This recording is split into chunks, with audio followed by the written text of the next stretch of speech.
Good morning, everybody. We're here. We're going live. My co-host, Paul, is off doing business. And so I just thought I'd come on and say hello, see what everybody's up to.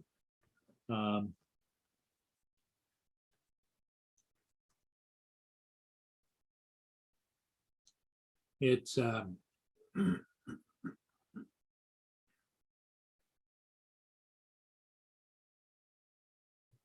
that didn't work out. It's interesting that well, hey, Mike is first. AZ, good morning. Yeah, I gotta put the link up here and I didn't do it right. So just give me a second here to get it squared around.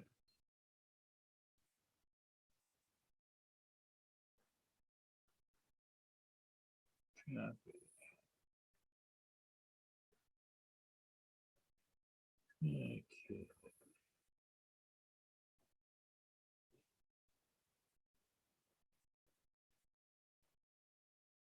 Okay, paste. Enter.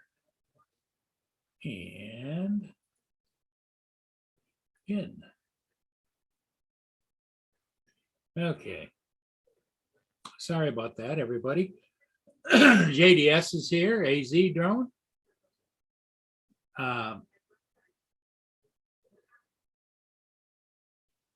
Welcome, everybody. Yeah, I don't know how long the live presentation is going to be this morning. I sent out some invites. I know that life happens. People can't be everywhere they want to be. And there's a link up at the top of the chat. If you want to join the panel, you're more than welcome.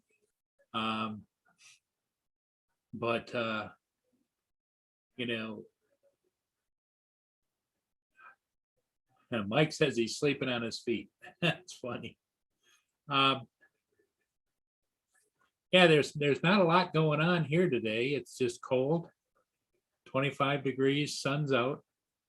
They're talking about more snow over the next couple of days. Gosh, I'll be so happy when the snow is gone. As you can see, the ice is out there north of the bridge.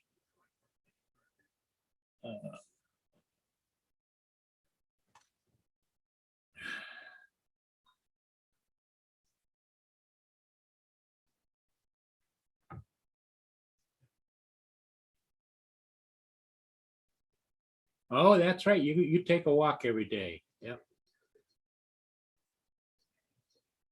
I haven't heard anybody heard how JD's doing with his hey Frank, how you doing?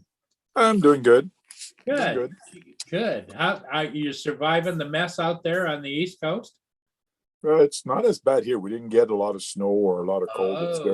It's very nice right now. It's been nice for a few days now. Okay, and then you've got, of course, you've got your trucker turmoil going on out there. Oh yeah, that's a different story altogether. I don't think there's going to be an easy correction on that. Yeah. Everybody's pretty much dug in. Well, now they have somebody from the government is actually going to go talk to them today. Oh, okay. So they're all excited. I just watched a thing on YouTube. The main guy was that organized that. He goes, "We're winning. They're finally talking to us. Like, we're winning. Just because somebody's coming to talk to you doesn't mean you're winning." But I understand what he means. They finally got somebody to listen to them. Right. So, but it's funny how many people that I know here in Ottawa are asking me, what side am I on? Like, am I on the truckers' side, or do I want them to be there or not? And I keep telling him, I don't want to respond to that question. I'm not taking sides.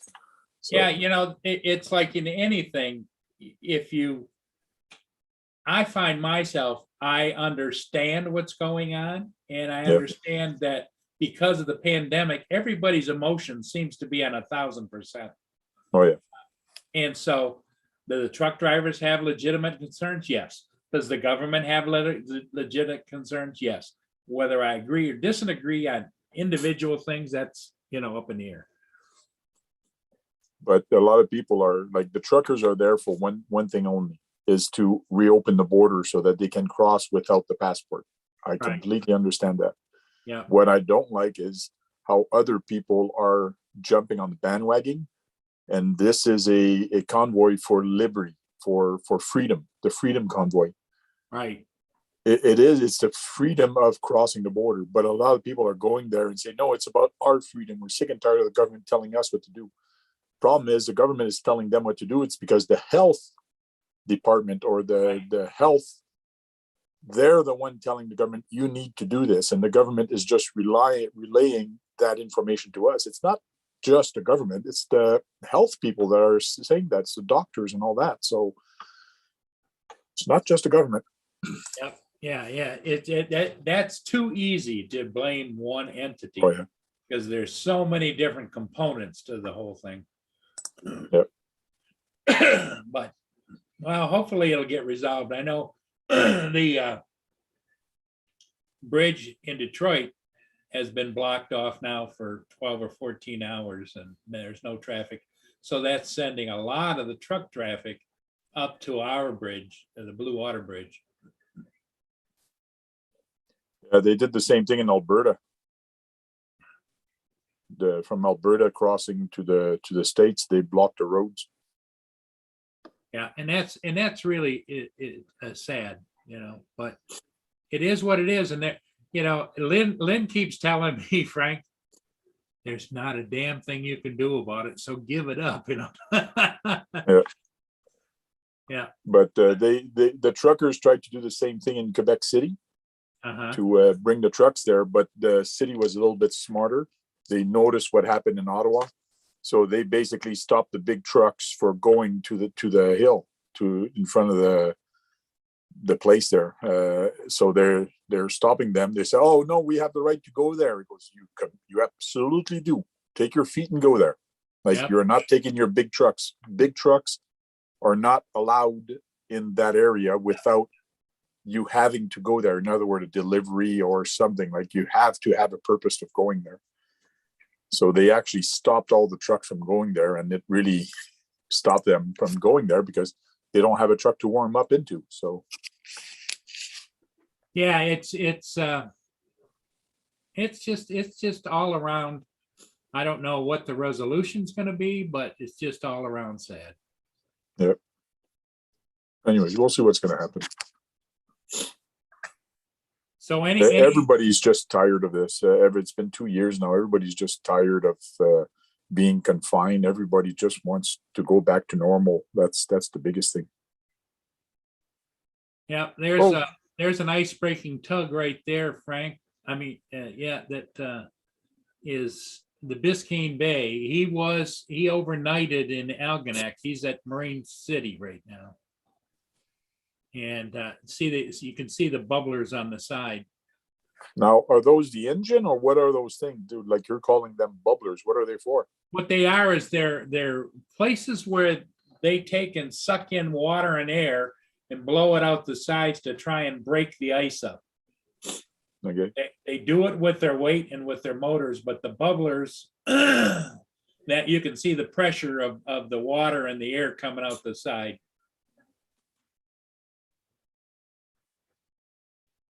And it's quite something to see. But that ice is piled on top of each other because they keep breaking it. And you'll see right behind it here, over here, is you'll see that it's a shelf ice there, and that could be like 6 or 7 inches thick. Mm. So you see that he moves forward, gets a running go at it, and every once in a while he gets mired down and then he has to back up again and give it another ram. See, he's starting to slow now a little bit. And you can see the boat coming up on top of the ice as it raises up. And you can see by the exhaust, he's pouring the coals to it.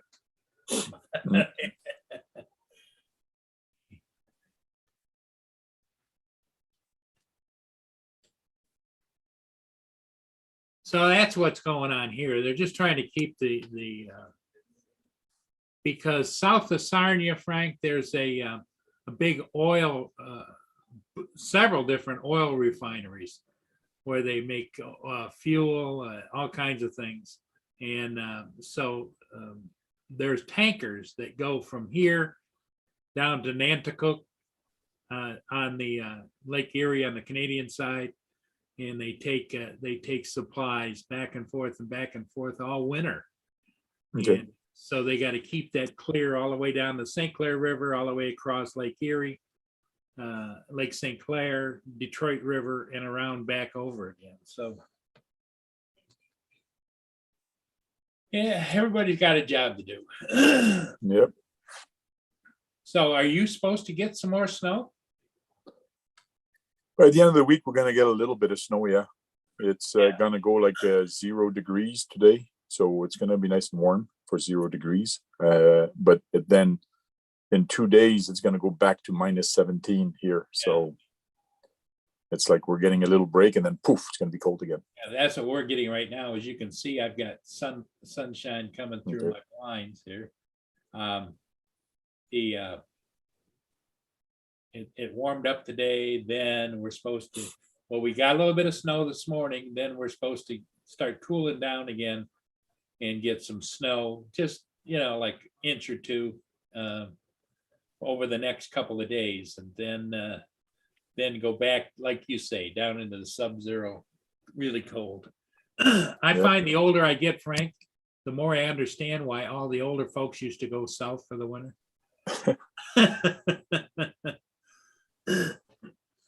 I think my wife needs to go south. She's cold all the time lately. Yeah, I used to enjoy snow skiing when I was younger, snowmobiling, all the outside stuff. Not anymore. Yeah, I want to take my son skiing this winter. There you go. He wants to try snowboarding, but I want him to try snow skiing first. Snow ski, yep. Yeah, it's definitely is something that you'll always remember that you did. It's kind of like motorcycle riding and all the other kind of things that you might have done when you were younger. Even though I know there's people my age that are still riding motorcycles, but not me. I just, with the bad back and bad knees, I don't think I want to be trying to wrestle a great big motorcycle when they come to a stoplight,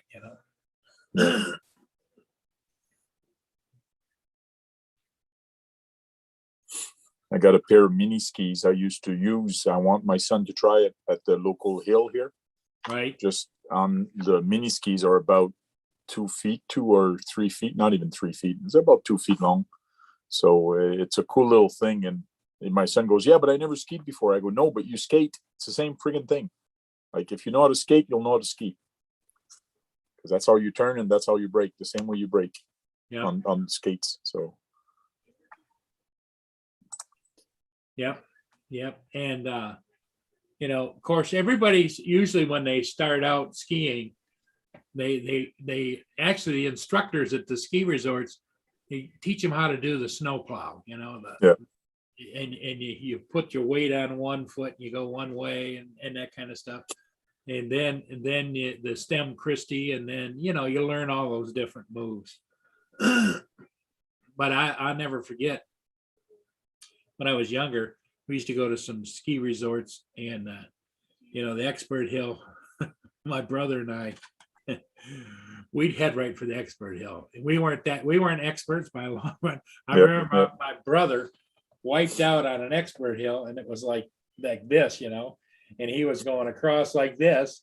And all of a sudden he hit an edge or whatever, and he went head first, and he looked like a golfer going across there because there was nothing but snow going over top of him. And he was on his stomach going across there. Oh, I remember going on a triple diamond, I think, or something like that, like an expert, and started going down. And I said, I'm going to try it. And then I started going down the whole hill almost. I was going sideways Yeah. on brakes because it was so friggin' steep. But I was, what the heck am I doing here? Like it was almost vertical, like it was crazy. Yeah. And I was like going sideways all the way, just braking, and trying to get down there. I go, okay, I'm not coming here anymore. Yeah. That was nuts. And then there's always a portion of the hill that's got all the moguls. Yeah. Oh, I tried that, and like the first or second hill mogul I hit, I went flying. Like I don't know, I just can't bend my knees that fast or whatever. Yeah. And I was young back then, but okay, moguls are not for me. I'm not coming here anymore. And I only signed up for one race. You know, you could sign up for on the weekend for races at the ski resort. With the flags.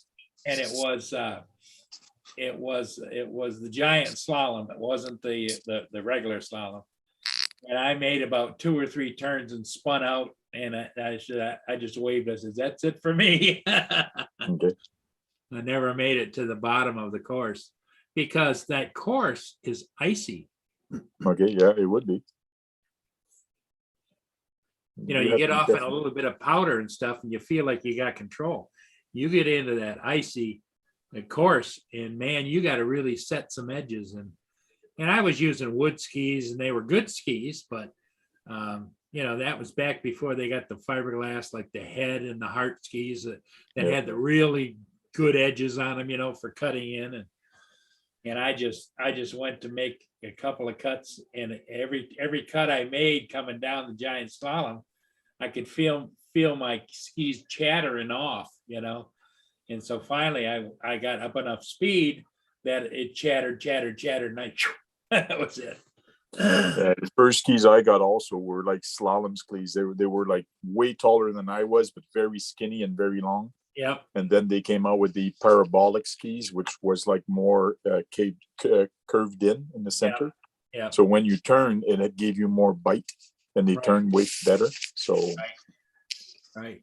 And my first set of skis had the cable bindings, you know, where you had to hook them around the back of your boot and you push the thing down.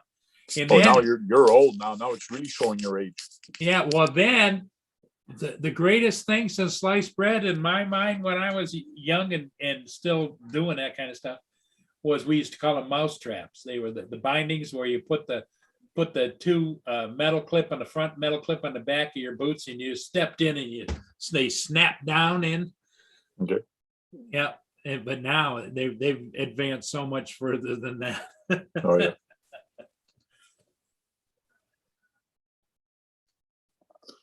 Lots of fun, lots of memories.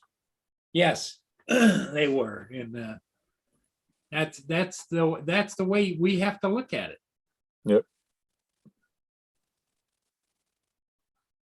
I see it's wet down at my one of my favorite places I like to look at, and it's raining.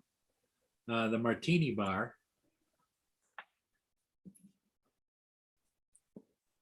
I built a drifter. It's a Dodge Drifter. Uh-huh. And it turned out pretty good. Did a lot of customizing on it, did white body on it and things like that. So it turned out really good. Look at that. Yeah. And that's the one you bought used, right?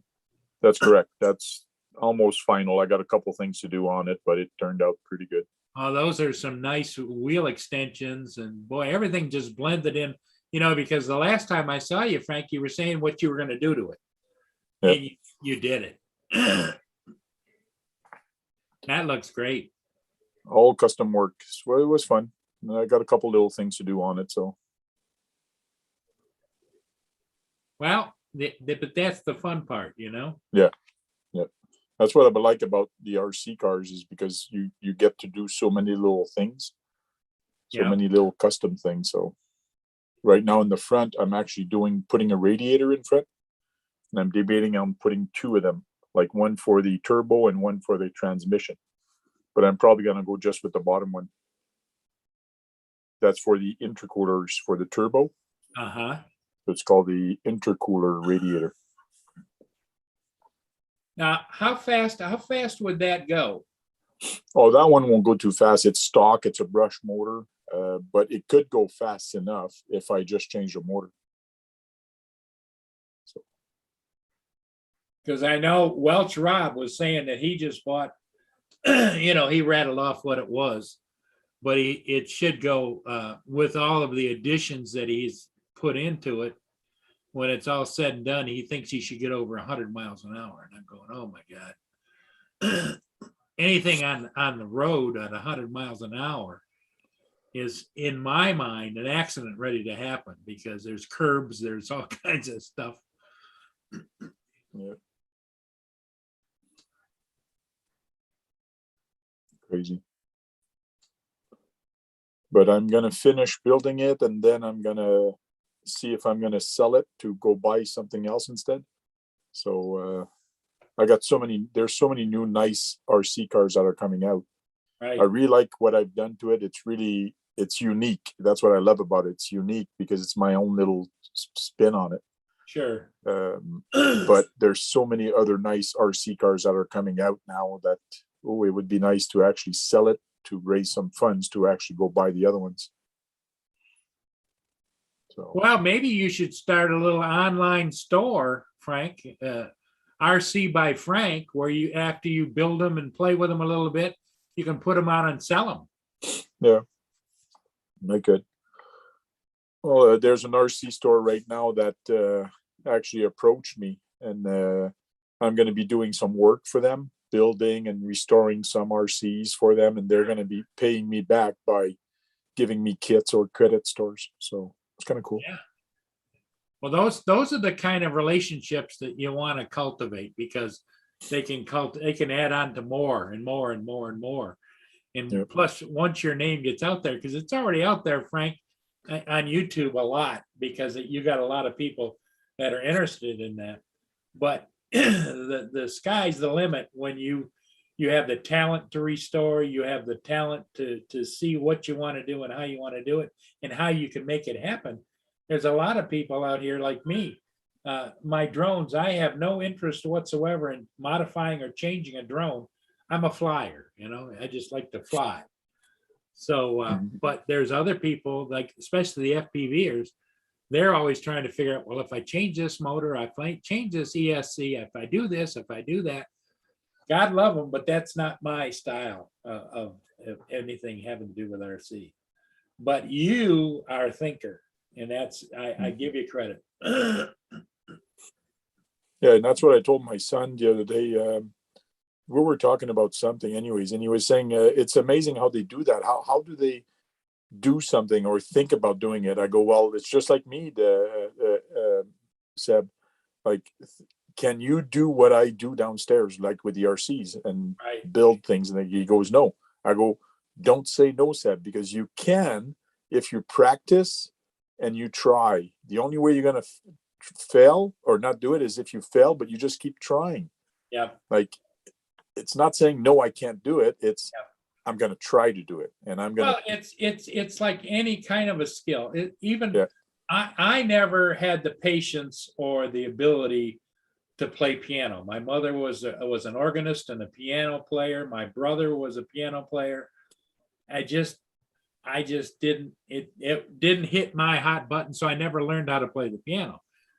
They used to pay for piano lessons, Frank, and I lived right behind the school. I was in junior high. I'd come home and the piano teacher would meet me here on my lunch hour to give me my lesson. I'd hand her the check from my parents, say, no, I didn't practice. We'll see you next week. Wow. So, you knew it wasn't in me that I wanted to do that. Yeah. But I enjoy anybody that can play the piano or a particular instrument. I played some like a trumpet, a baritone, a trombone, those kinds of things. Never all that good at it, but enough to play in band and that kind of stuff. But it just wasn't a hot button. My hot button now is I'll go out and fly a drone on a ship if it's 10 degrees or 10 below or whatever, and I'll go and get them. And it's kind of like a passion. So if you have a passion for something, my suggestion to everybody in the chat or anybody that's listening, if you have a passion for something, explore it, push on it. Because you don't want it to be the last day of your life. You're laying there or sitting there or whatever, and you go, gosh, I wish I had done this. Yep. True. That's a scam alert. But it's you have a passion, or you think you want to try something, just go ahead and do it. It's the worst thing is going to happen is you're not gonna be good at it, and then you move on to the next thing. Just try it. Yeah, you just Nothing if to you don't lose. try, give it 100%. And if it doesn't work out, you can always say you tried. Yeah. It's just like the pandemic when it hit. A lot of people started getting into crawling or into RC bashing or whatever, and a lot of bashers are actually trying crawling now. And he goes, "Wow, I never thought crawling, going slow with a truck would be so fun, because it's so relaxing, and you're going down the trail, or you find an object, you try to crawl over it, and you're out there for 2 or 3 hours just having fun." Right. So it's kind of interesting how a lot of people have actually embraced radio control cars, just like FPV during the pandemic. A lot of people actually got into it. But the problem with FPV in the last 2 years is because all those rules and regulation that really killed FPV about the licensing and the weight and all that. I found there was a lot of slowdown into that. Yeah. Yep. So. Very much so. But yeah. What's your take, Frank, on, because you're not my age, but you're old enough to see a change in society that the pandemic has brought, and it's not just medical. It's the isolationism. It's the staying away from people. The thing. If you're a social person, it's hard. It's hard on everybody. Well, me myself, I've always been a kind of a loner. I do have friends, but I've always kept to myself. Other than doing some YouTube, I really like helping people and things like that. But me, it hasn't hit me a lot because I've always been kind of a loner. But I like going out there with people and having fun with radio control. I like organizing stuff. I like pleasing people and having fun with them. And I'm good with people also, with kids and with anybody, whatever age they are. I do not try to make enemies. If somebody is mean at me, I just like turn the other cheek and say, "Hey, like, can we be friends?" He hits me, and can we be friends? Yeah. Until we are friends. If it doesn't work, well, move on. Exactly. So that's why a lot of people rely on me to actually organize stuff here in Ottawa, like all the downtown crawls. Every time we go downtown with the radio control trucks, I'm always the organizer. Nobody else will organize it. Yeah. Well, but I got to find somebody else to start because I'm getting old and sometimes I just don't feel like it. Well, you're going through probably what I went through several years ago. And I jokingly tell everybody, I am now a retired hermit. I used to be socialized. I used to be involved in organizations. I used to be involved in all kinds of community things. Not anymore. It's just, somebody else has got to step up to the plate because I just, I can't do it anymore. It's like, like local parades or different events, special events. I was always there to help organize, do what I could do. And it's just not anymore. Yeah. And other than Mia and we go down to the water and fly the ships. That's about the extent of it. I don't enjoy shopping during peak periods. I always go on the off periods when there's nobody around and, just get in, get out. Well, a lot of people do their shopping online now. So Oh, like yeah. with Amazon, it's been so easy during the pandemic to get Yeah. some stuff and to get, so it's pretty rare now that I go to the store and buy something. But the pandemic also, I find, which is kind of cool, uh, made the store evolved to do online shopping, like Online. Walmart, all the other big stores, Yeah. some other small stores also had to push ahead and actually do online orders. Yep. And they don't have a choice, and that's the way I see the future. A lot of it, just like Amazon's doing now. A lot of store actually are putting their stuff on Amazon, and it makes it Yes. way easier for them to sell. And a lot of people are realizing that, oh, that's makes my job easier now. If I put my product there, I send it to Amazon, and then Amazon ships it Yeah. everywhere. So Yeah. Other than taxi drivers years ago, who ever heard of the phrase curbside pickup? It's like now you can order stuff online from all of your major stores, and they'll a curbside pickup. You'll pay for it online and everything, and you get to the store, you call the number, they bring it out, put it in the back of your car, and off you go. well, it's just like a while back they were arguing with Uber driver. The taxis were arguing about the licensing that they had to pay, and then the Uber guy didn't have to, and all that. Like, Right. and then the government was saying, well, evolve. You don't have a choice of evolving. Taxis has been like that. The monopole of the taxis and having the license, and only certain people could do it. And now with Uber, Pick Me Up, but there's a whole bunch of different other companies that do it now. And they were saying, well, they're taking my jobs away. I go, well, change job. Like, to me, that was that simple. Like, if you think they're making more money than you, like, quit and go. And so sell your license that you have for the taxi and just move, go. Like, Yeah, years and years ago, Frank, a taxi license, if you were licensed in a community or whatever, it was worth a lot of money. You could sell that license to somebody else. Yeah. Now with Uber and everything else, it's like, license. What the hell do I need a license for? well, I think the license is still there for the taxis, but it's probably lost money. It's too bad for some people that actually had that license before. So yeah, because I think even in my community here, is the city was 40,000 population, with surrounding area probably 140,000 people. And I knew a guy that bought a taxi license from somebody else that was selling it, and paid almost $250,000 for it. So it's something else. It's another change that we all just going to have to go with. yeah.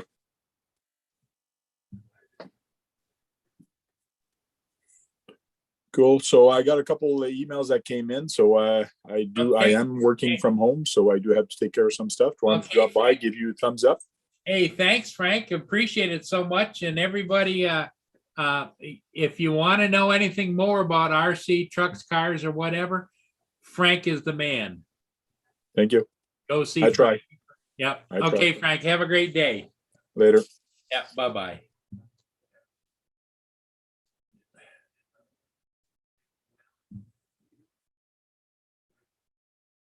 Yep, exactly, AZ. I'm the same way. I know exactly what I want, but my only flaw, now don't tell Lenny I said this. My only flaw is I'm not big on making a list when I go to pick up what it is I want to pick it up. So it's like I will inevitably buy something, get home and say, oh, forgot to get this, or I forgot to get that. So, and maybe it comes with old age, I don't know, but my memory just isn't what it used to be. I find myself go out the front door and say, now, what did I come out for? Oh yeah, to get the mail, inevitably it just happens.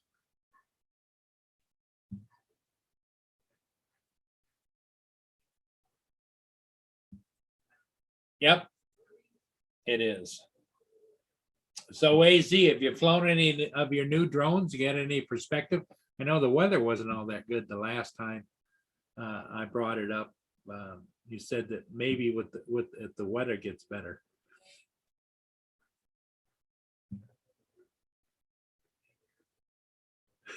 Okay, Mike.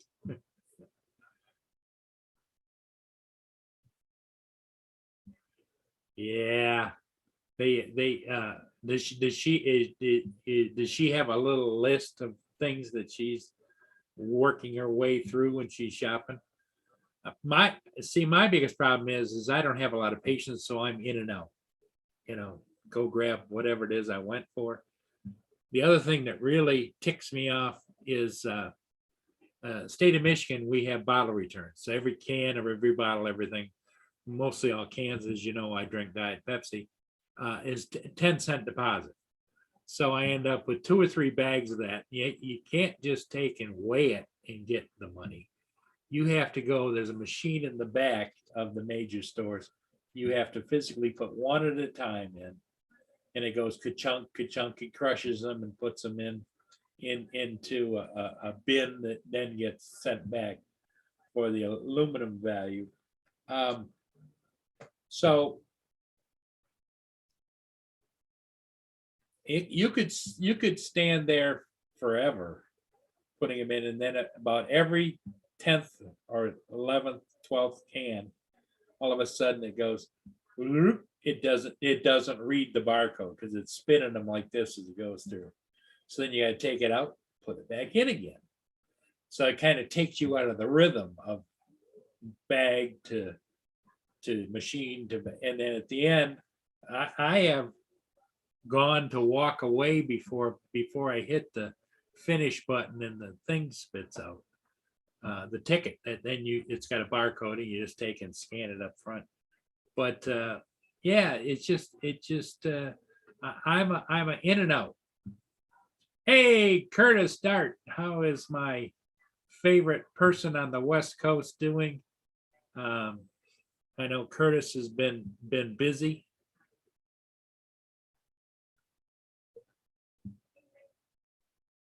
Curtis is also known far and wide as the Wizard, because if you want to know how to do almost anything, Curtis is the man.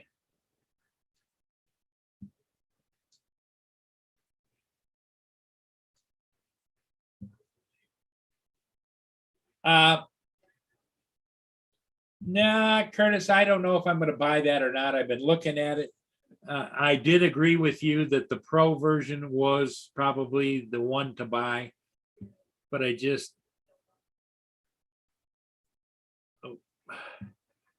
I'm too old to be doing what I'm doing. I'm thinking about doing more live streaming on site. So therefore, like during concerts or during special events or whatever, doing live streaming. And I always thought, gosh, that really, all you have to do is have a Wi-Fi service to a reliable Wi-Fi. It could be a hotspot or whatever, and you could live stream from anywhere. In that unit, you could plug in 3 different cameras, plus the tablet itself has, it's almost like having a director on there where you can plug in and plug out and switch cameras with just a tap on the screen. It's got input for audio, input for 3 or 4 different cameras. So it really, to me, seems kind of really a cool thing.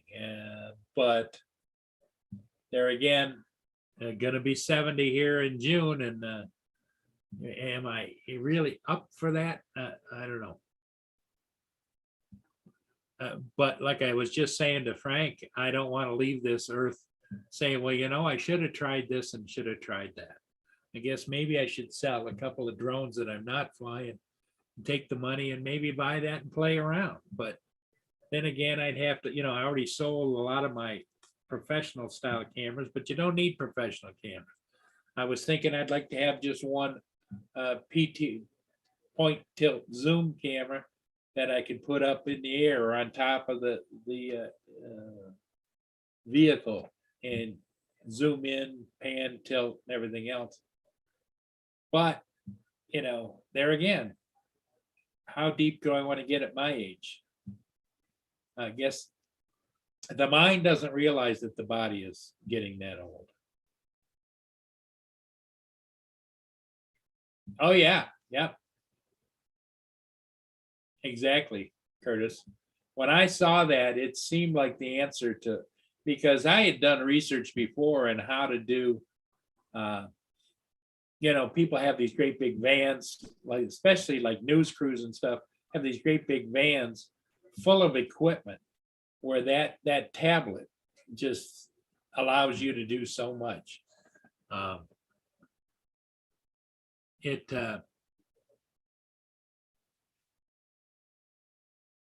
it really is kind of mind blowing.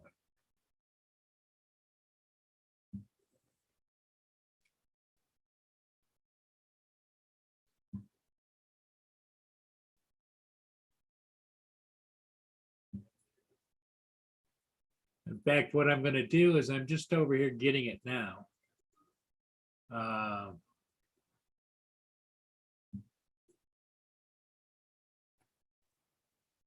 What I'm going to do is I'm going to put a link in the chat.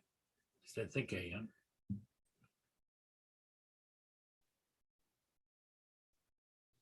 am. This is the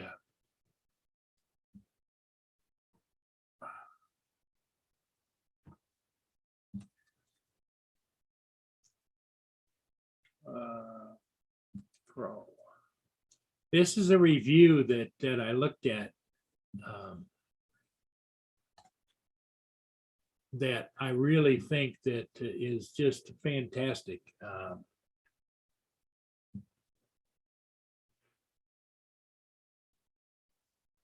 But it's not cheap.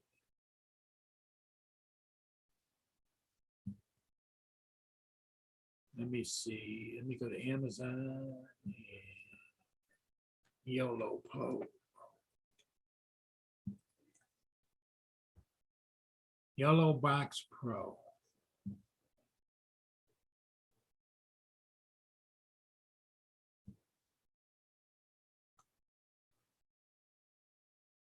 I'm going to put it on the screen and show you guys what I'm looking at.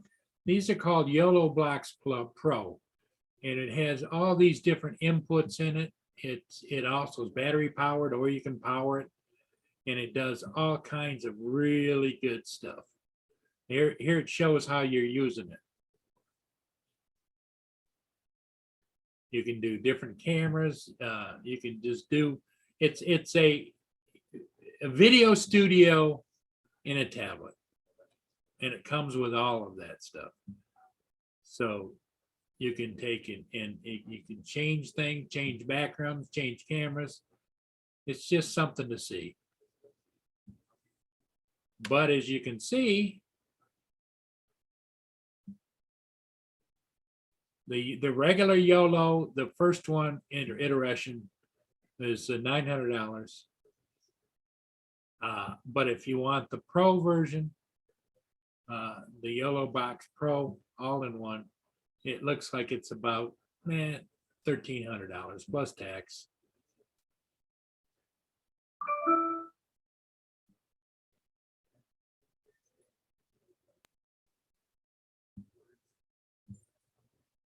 It just is cool.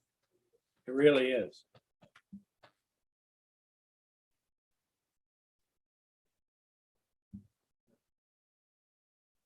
Okay, Curtis, you have a great day too.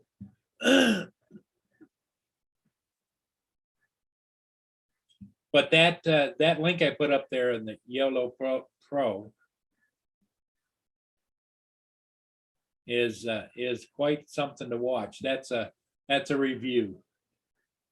It's about a 17-minute review. The guy goes in depth on it and shows you what it'll do, and it's just amazing.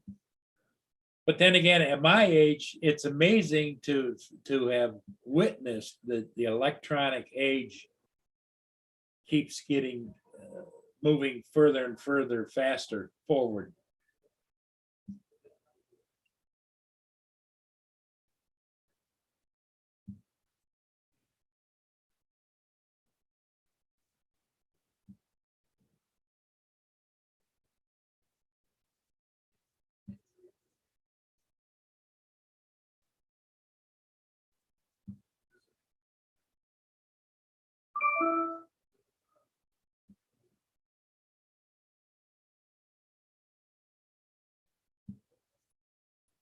So, yeah, it's something to watch.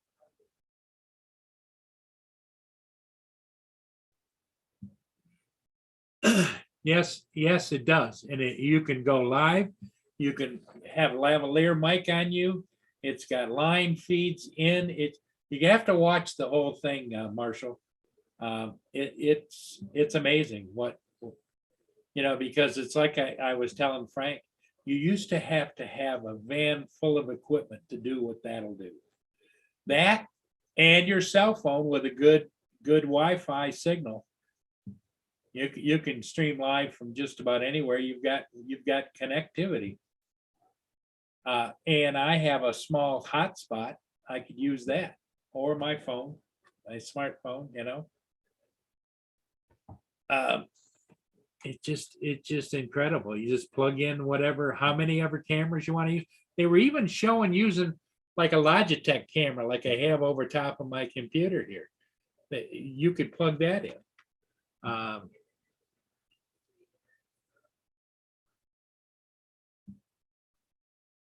It just is, it's amazing, and easy setup, easy to operate. You just tap on the screen. It's got, I think it's got connectivity, and it's pre-programmed to allow you to go to YouTube, go to TikTok, or all of those other things. You can go live on their streaming system. It just, I was kind of blown away. I watched several of their last night.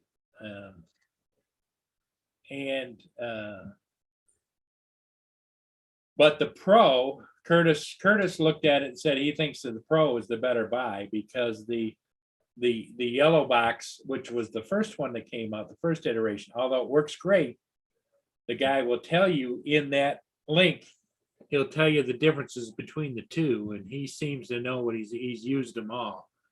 I mean, you can program in swipes even while it's broadcasting. You can say, okay, I want to split screen, and you can have two cameras on. You can have a swipe going on, swipe. You can put down along the bottom the ticker thing, just instantly right as you're working with it, or you can pre-program those. It's something to see.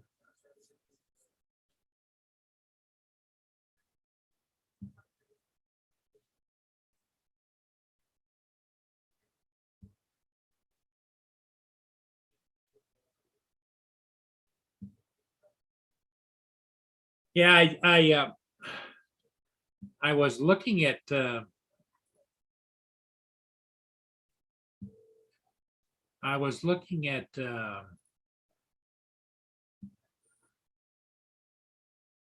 I found one. I'm going to screen share it. I should buy it, but I am not ready to pull the trigger. I'm going to screen share. I got this notification on eBay. This item ends soon. The countdown has begun. You can buy it. The bids are only up to $500. Now that is a $900 item. In excellent condition, original box. That's the original one.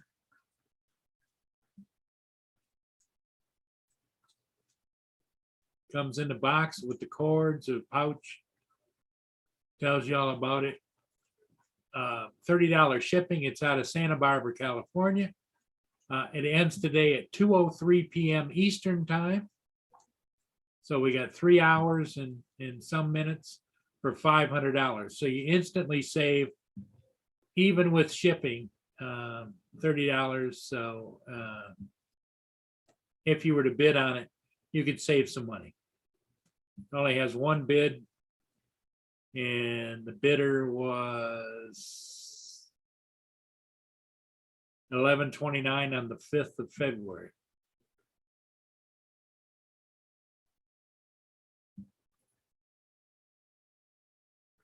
But yeah, that came up, and I thought, ooh, that's cool. But I think the Pro is the one, if I were to buy one, the one I get. But to get started for that kind of money, it's tempting.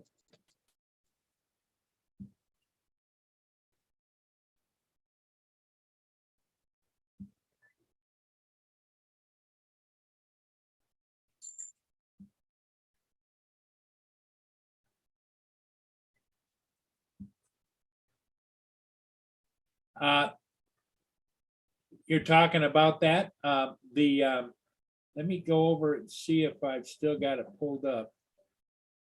I was going on Amazon. Let me go to the YOLO.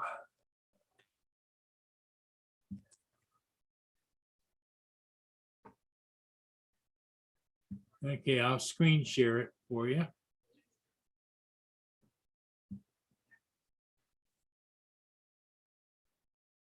Okay, AZ, here's the YOLO Pro. And what it has is it has all of these inputs, but they're selling for about $12.98 with free delivery. Only one left there. Here's one, get one by tomorrow, $8.99. That's the YOLO regular, the original one. This is the Pro. Have it by Thursday the 10th. Only one left. But you've got so many different inputs on it. Let me see if it shows the inputs. Down there you got HDMI 1 in, HDMI 2, HDMI 3, USB, Ethernet, HDMI out, Type C. You can put in there, mic inline, power charge, and it just is tap and play. You can just do so many different things with it. Back here, let me show you.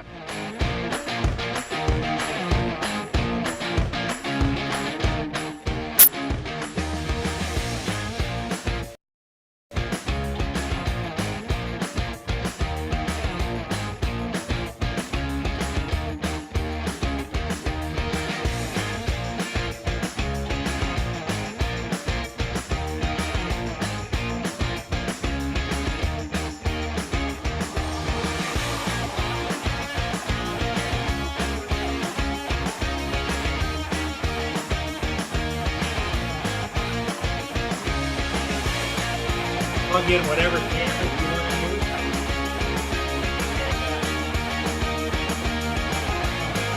Get rid of the music.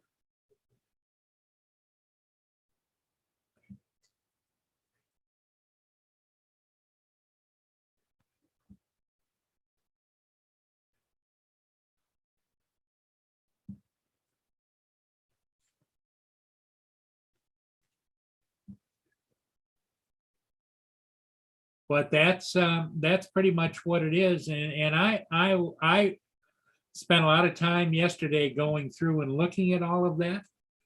And portable switcher, nice, but can you manage it, Paul? It looks complicated. Well, if AZ, if you go up and you take a look at that link I put in there, the YOLO Pro, it's a fella.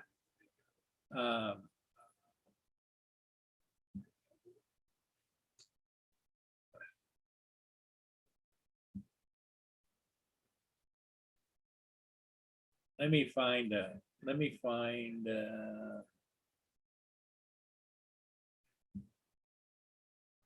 Okay.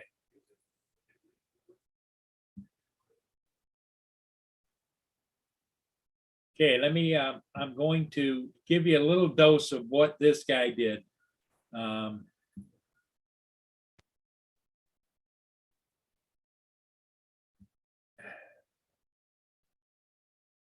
Welcome to the channel, folks. My name's Shane. In today's video, we're checking out the YOLO Box Pro from YOLO Live. This is their latest Android style all-in-one switcher and live streaming solution. Firstly, a massive thank you to the guys from YOLO that's included in this particular unit. Now, this is an Android style operating system.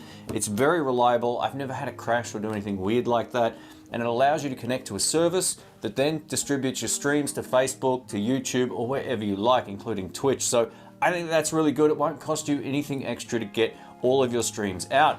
And being that this is a really great screen, an advantage is it allows you to check what's going on in the live chat, because you're definitely going to notice a difference in the brightness of the screens. The YOLOBOX Pro now has 3 HDMI inputs. The next biggest upgrade with the YOLOBOX Pro is we get both line and microphone inputs. So if you're going from an external device, and I'll test that, it actually makes it slightly thicker than the original YOLOBOX, but if it's balanced properly and it's old tech versus new tech, it does support a SIM card. I found for best results though for my area that it works best using my iPhone units. On the back of the unit, we also get a USB-C port, which is designed for cameras and enhanced functionality in the future. And we get a headphone output port. The voice comes back at you a little bit format, which is MP4. It's a really standard format and it's great for editing. You can get the SD card and 1080p. Again, this is not a 4K device, so just keep that in mind if you're looking for something. While you can also stream to multiple platforms at the same time, this is very heavily dependent on your internet connectivity, so just keep that in mind. But for me right now, I've got Geeky Nerdy Techie set up and ready to go. To go live, all you need to do on the big on-screen display over here, it says go live. That's it, push that button and you're ready to go. If you want to also record, you can tap the record button in the top over here, and if I do that on screen, it'll say, do you wish to start recording? Yes. Click start recording and it will record to the SD card at the same time. Pretty wild and very, very easy. If I hit go live right now, it will go live on YouTube, which I don't want to do while I'm doing this particular section. Now, also on screen, we have an add video source option. If we tap on that, we can add a PDF as well at the touch of a button. Let's add that in. That's done. And I also want to add a pre-recorded video. This could be something that you've already recorded in the YOLOBOX, or you can import from somewhere else. So this is great for sharing, say, vacation stuff with the audience or whatever you choose to do.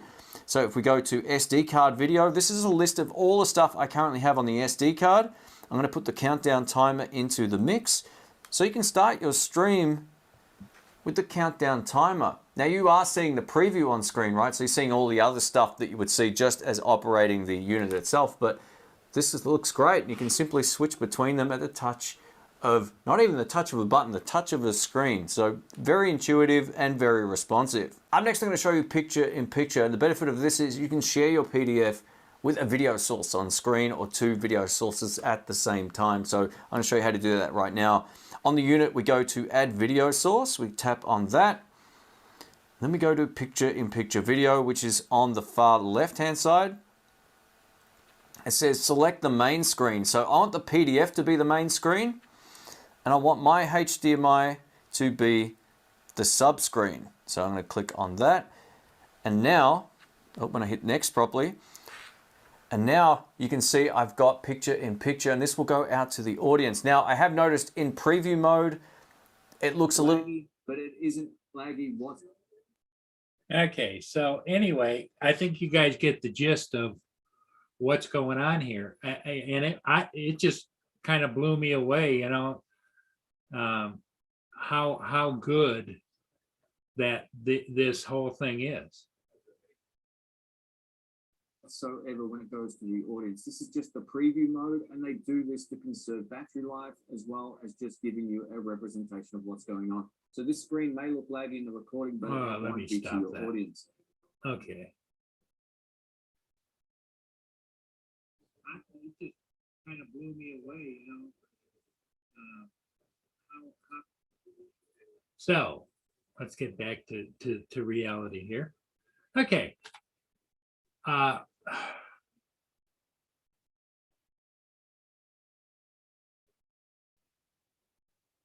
Yeah, Go Fish, what we're talking about is technology, how it's changed. And welcome, first of all, Stella. The whole thing is that little yellow, it's called a YOLO box, how good it really is.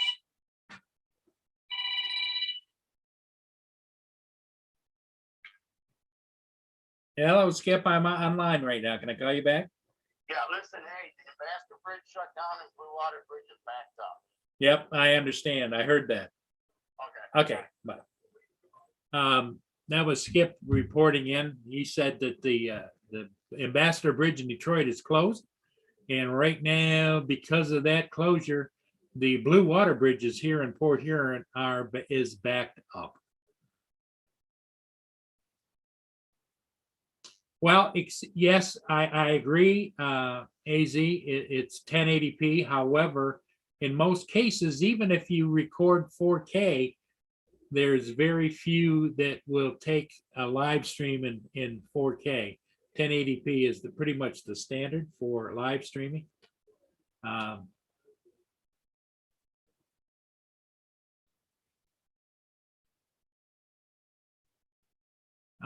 So I guess I was just kind of sharing my thoughts on how electronics have changed in my lifetime, and it's going to change, continue more of most of you younger people out here. You're going to see a lot more changes at a lot faster speed.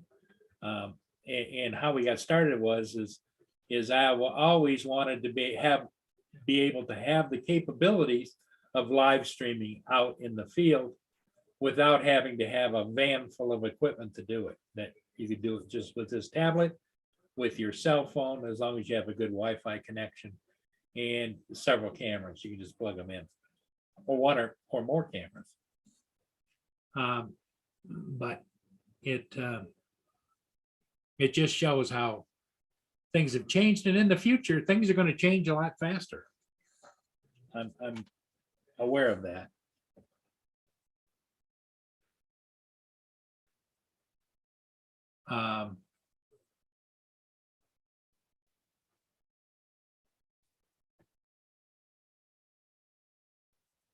Yes, very nice, very portable. You can plug it in and run it forever, or it's got battery power.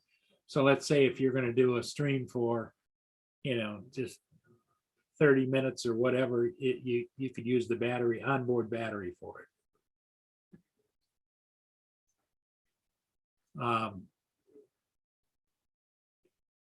But I was impressed, and I wanted to share that with you because, we're all family, and anytime I find something that I think that everybody else might be interested, at least knowing about, I'm going to share it with you so that you can see and maybe get a feeling for just actually how blessed we really all are to be living in an era where, for a few $100s, you can do probably have a ball. I always thought it'd be nice to do like special events around my community, like parades, like I think a lot of you have seen my Rockin' the Rivers events. I've recorded them with the drones. But if you could do it live, wow, that would be something.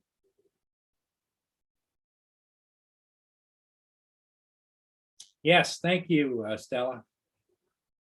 Hit the like button. Or maybe you don't like it. The whole thing is that we live in an era and an age where I'm mystified every day. Of course, I'm old enough to remember when a car didn't have electric windows, when a car didn't have a padded dash, when you didn't have all the amenities you have in a car now. Now people, are buying cars and they have Wi-Fi in the car, and and there's another thing. If you happen to have a later model car with Wi-Fi, you probably could run that through your Wi-Fi in your automobile. I don't know.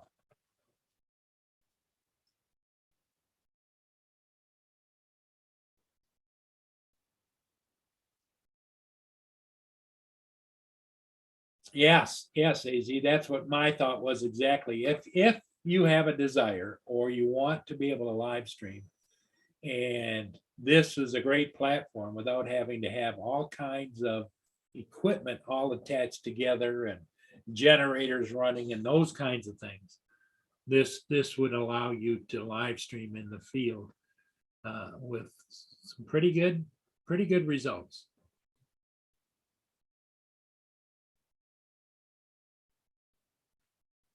Yeah, because, when I first talked to a friend of mine at GBS Media, they do media productions.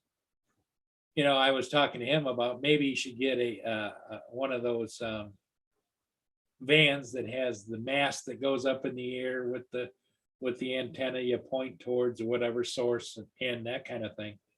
And you're getting even a lot of money with this and a good hotspot, whether it's your phone, whether it's tab. Oh, and also somewhere in there he talks about you can add the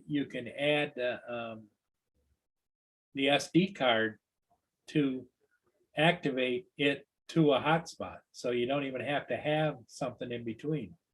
But I just thought for the money, it's like, wow, because I'm thinking back this when I bought my first Inspire One way back in the day when they first came out, 6-7 years ago. I paid $3,600 with one battery, and here I can have something that'll transmit audio and video in production quality, production live for like $1,200-$1,300. It's just mind-boggling, and I'm sure that it's going to change. Things are going to go better, but if you research the YOLO, you'll find that there's other systems out there, but they're taking and they're comparing them, and the YOLO seems to blow the other systems away. So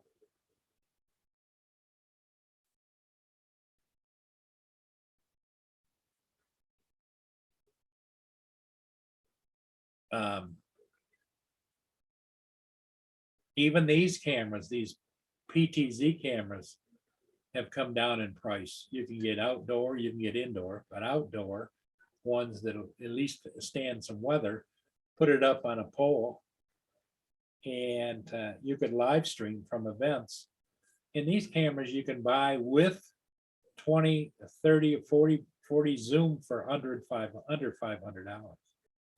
So, let's say you went hog wild and bought a bunch of cameras and everything, you'd probably have less than $5,000 in a production equipment, where you couldn't do that not that long ago.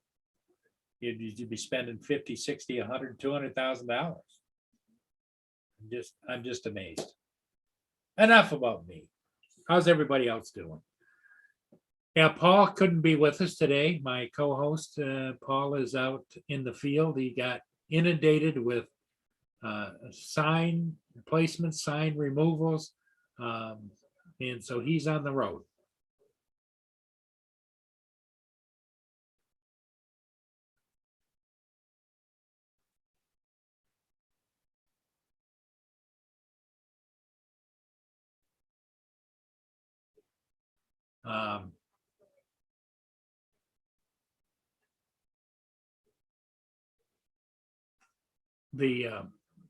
As you can see, there's not a lot of ice in the river right now. Right now, it's getting a little cloudy because we're supposed to get maybe some flurries. But downriver, let me see if I still have that.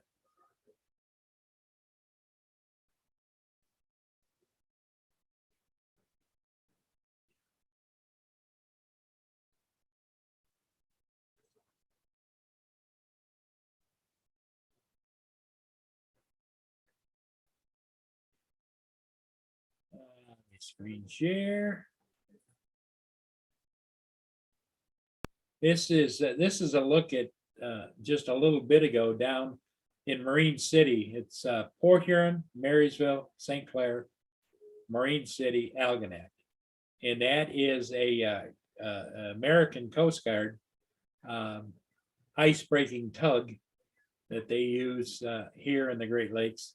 We have bigger ones, but that's the U.S. Coast Guard, and he's cutting up some of the ice.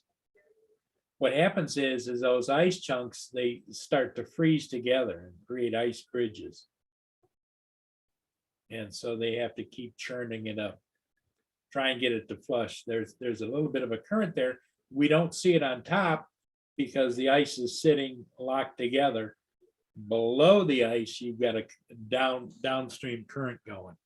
And so their hope is to break it up, which would allow it then to flush out. You notice he's going to start slowing down. He's going to get up on top of some ice. And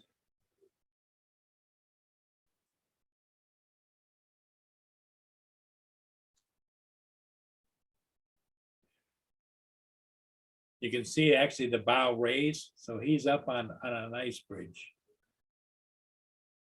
So what happens is he ends up having to back off of there and then go forward again.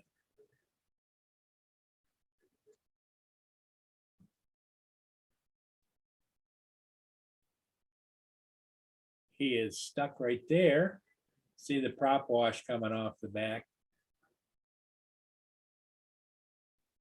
So what he'll do is he'll back up there and then give another go at it. And he may turn a little bit more towards the starboard because we don't know what the depth of the ice is underneath that ice bridge.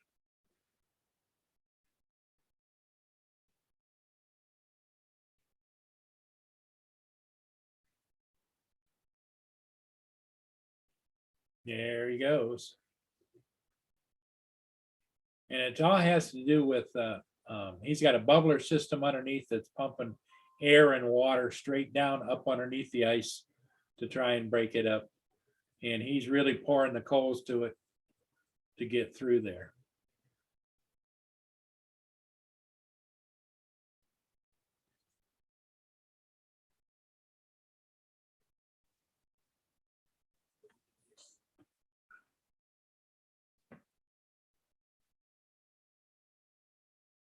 Hey, Chuck, how's it going?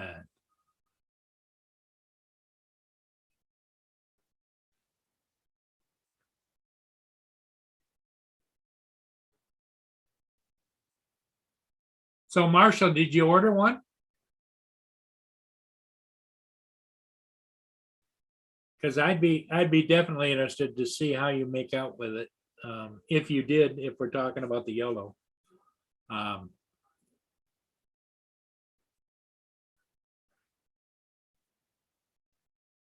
Okay, Chuck, well, thanks for stopping in.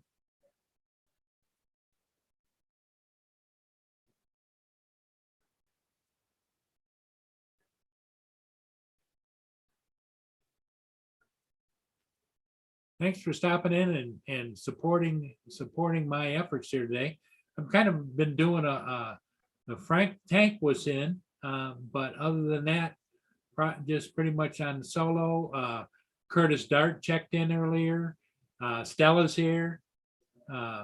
Marshall's here.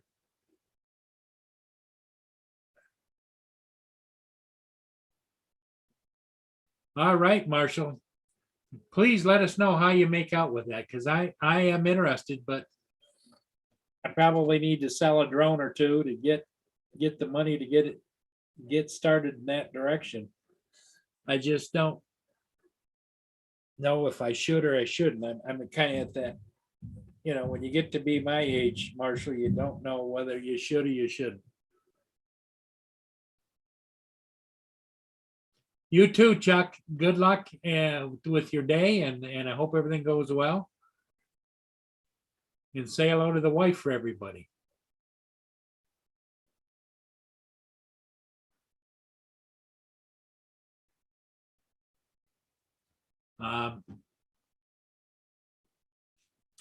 Just on the news area, the Ambassador Bridge Detroit, which is a major crossing from the US to Canada, has been closed by the truckers in support of what's going on in Canada.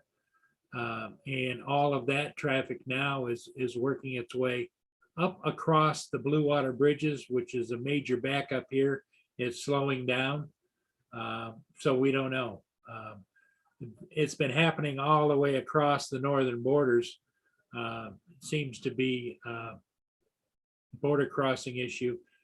The truck drivers, their view is they shouldn't be penalized at the borders because of the COVID, and because their time is money to them, and yet the government is not going to make any special provisions for truck drivers that moving all of the goods that the average citizen on the street depends on. So it's a mess, and don't know how it's going to resolve itself.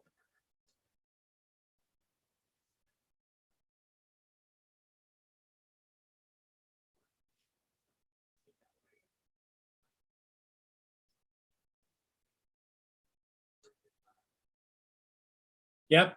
Yeah, if anybody wants to see some good travel vlogs, Covaction, he and his wife Lori do some great stuff. Chuck was in yesterday. He's not a big fan of the Mavic 3, simply because he's had some issues. On the second or third flight, it just seemed to be wandering around in the sky. It took him 7 minutes for it to get the satellites and all kinds of issues, but for the $4,500 he spent on it, he's not a happy camper. Hey, here comes Paul Hodges. Just got home. All right, Paul. I just went on the computer. Oh, Paul's on. Oh, crap. Welcome. So you were busy this morning. Yeah, I still got 2 more yet to do. Wow.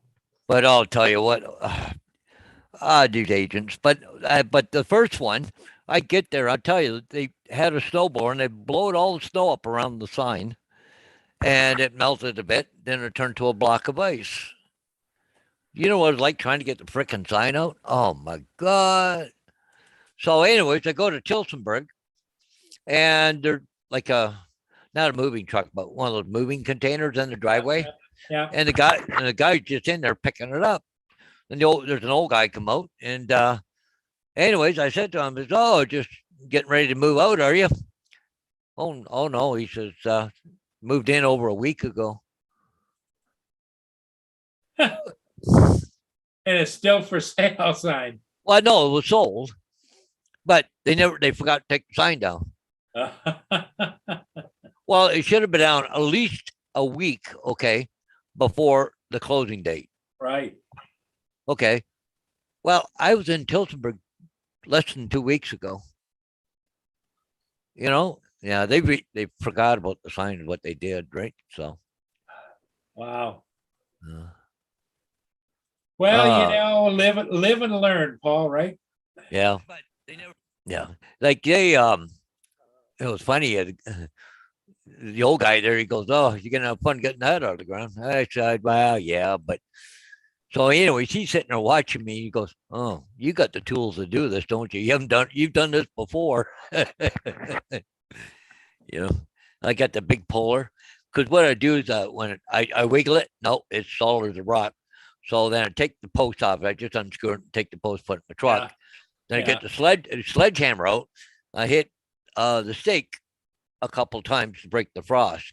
Well, this one here, the ground was really soft when I put it in, so I put 2 stakes in to hold it. So anyways, I hit them both a couple times. I go over and I get my puller out. And so anyways, the one come out not too bad. So anyways, the second one, it wasn't going to move. So anyways, I got my puller out. Then he said, "Oh, what are you going to do now?" I said, "Oh, just give me a minute." Walk back to my truck, bring out this 6-foot freaking lineman bar, put it into the puller, and went, there you go. He's out now. Boy, you got all the tools. Well, you got to have them if you're going to do the job, right? That's it. Yeah, Yeah, because you don't want to be mucking around trying to figure out how you're going to do something. You just get it done.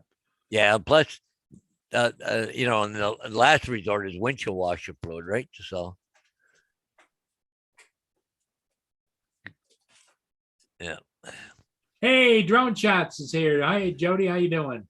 So let me see who's in the house. Mike Rennick, Chuck from Covaction, been in, broke necks. Hey, haven't seen you for a while. Yep. and Mrs. Go Fish. All Stella right. is in the house. Yep. I heard she's got some big giveaway or something going on. Yeah. And Mr. Drone Shots. Yep. Marshall's here. Yep. Is Marshall here? Hey, good morning, Marshall. Oh, yep, there he is. Sorry, guys, I had to go back a little bit. I had a pretty busy morning this morning. I'm not done yet, but I want a little break, warm the feet up a little bit. And Rodney Bell stopped in and said hello. Oh, did he? Cool. Glad to hear it. Curtis was here. Hmm. He stopped in while he was, I'm sure he was probably waiting to get into the port again. Oh, probably. I was just going to say that. Probably waiting to get in there again. So.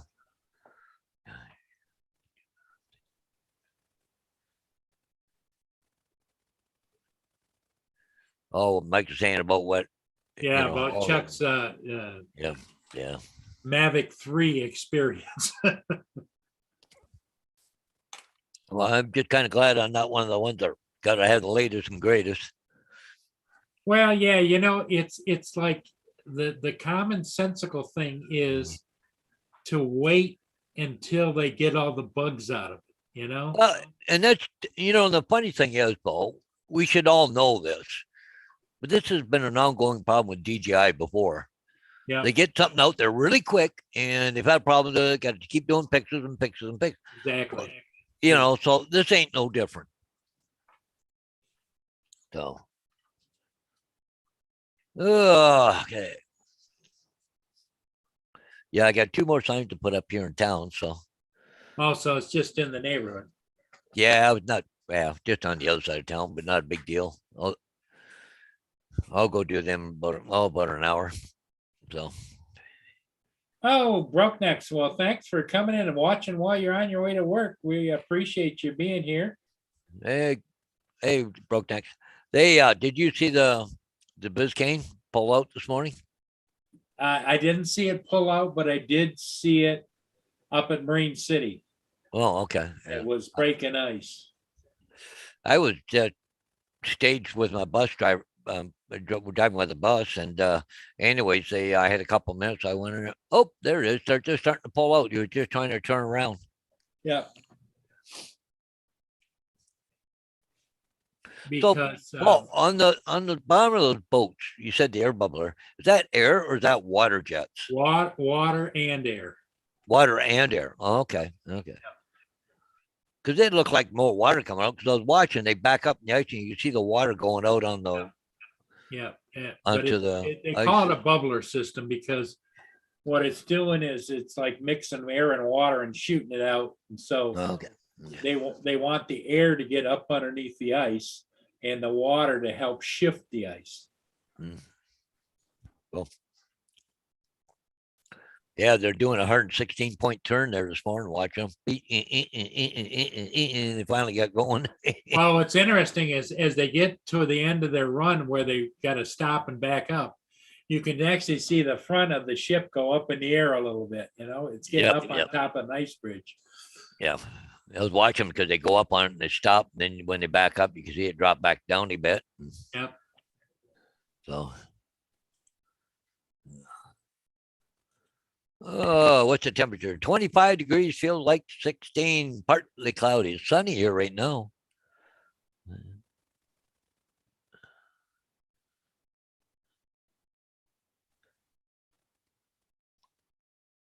Yeah, I hope they get my heater fixed on my bus. The bus is still warm, don't get me wrong. But it's the step heater where you come up the steps. Uh-huh. And melts the ice and the snow off there, but also everybody gets on with snow in their boots and everything else. And what happens is, it gets warm, then you get everything inside is damp. Well, then it freezes on the windows down on the step down there when you open the doors, right? Because you open and close, right? So then they get frost on them. You can't see out of them. So I went into the boss this morning just on the way to going to Tildenberg there, and I said to him, my bus is on the schedule, right, for today? He goes, oh, what's wrong with it? Well, see, it was the other one that took the thing, so. Yeah. He said, I'll try and get that in right away, he said, so. Here's a hollyhock going by. This this was a little bit ago. This was at 10:16 this morning. So it was about a half hour ago. That's down at St. Clair. Mm. So they got the Hollyhock out working now. Oh, Yep, the Hollyhock left poured up there about 8 o'clock or so this morning.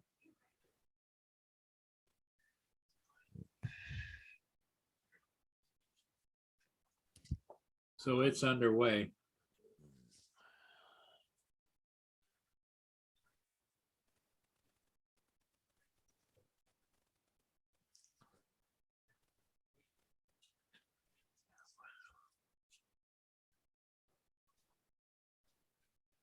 Um,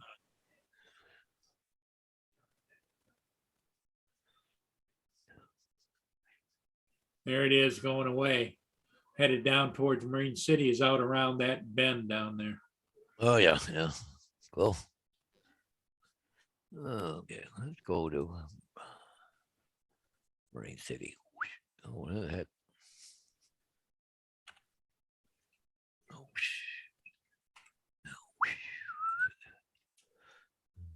oh, why am I way all the way over in Morocco?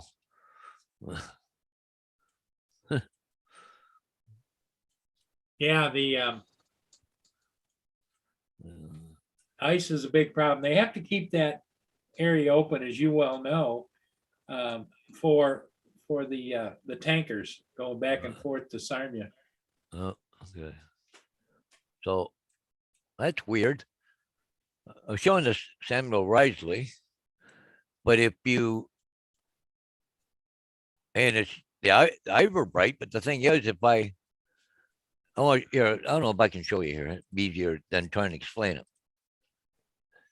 But I'm showing right now, right here. But that was 25 minutes ago, though. That's kind of weird.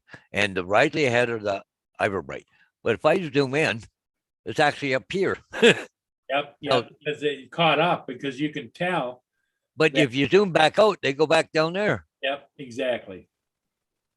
That don't make sense. That shows how behind the program is. Yeah. The Biscayne is just north of Marine City, and the Hollyhock is it's a destination for Huron, but Yeah, see, they haven't changed that either. okay. Oh, so now they're showing the Hollyhock and Biscayne Bay just north of Marine City, but if you zoom in, it shows them back up by St. Clair. Oh, wow. Yep. That don't make sense. And so what they're gonna do is those are gonna concentrate on getting it open down by Algonac, because that's where the main thrust of the Yeah. the ice is. Okay, so the Biscayne Bay is in Marine City right now. I can see it on the screen.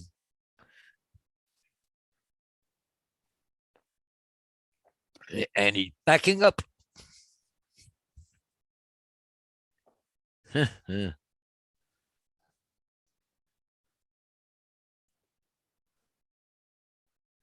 Must have to stop and take another run at it or something. Yeah. Yep, back up and come forward again. Yeah.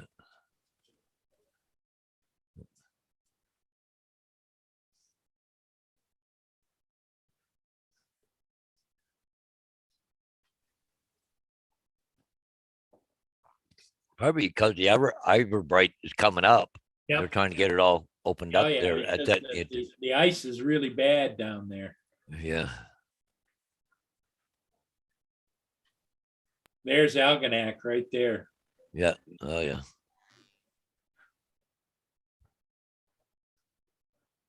Now, obviously, the ships come across out here, but Yeah. nothing's moving. Oh, he's Just pouring, ice on top of ice on top of ice. he's pouring the coal to her. But according to marine traffic, though, that the Hollyhock is right behind him someplace, but I don't see him yet.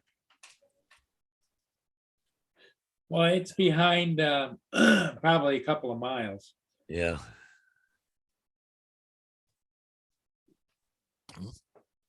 Well, about a mile and a half behind. Yep. Biscayne Bay is up on top of the ice again. Now he looks like he's gonna have to back up. Maybe just sitting there waiting to see if it breaks through or something. I don't know. Oh, it's dropping down. Oh, he's backing up now, I think. Marshall, see what Marshall wrote in the chat? Yeah, I know. Gonna be 80 degrees on tank top weather. Yeah. You and I are freezing our nuggies off up here in the Yes, north, yes. but it's by choice. Yeah. Well, not Okay, me. Stella, thanks for being here. Take care. Okay, so have a good one. Yeah, I don't have a choice. It's not like Nope. Canadian, or there's no place warm Canadian to go. Yeah, you're on the beautiful southern border of Canada. Yep. Actually, I'm almost to one of the lowest points in all of Canada. Yeah, and there's some parts of the US that are further north than you are. Oh, a lot more. You know, the funny thing is, to go from here to Thunder Bay, which is still in Ontario, takes 2 days of driving to get there. Wow.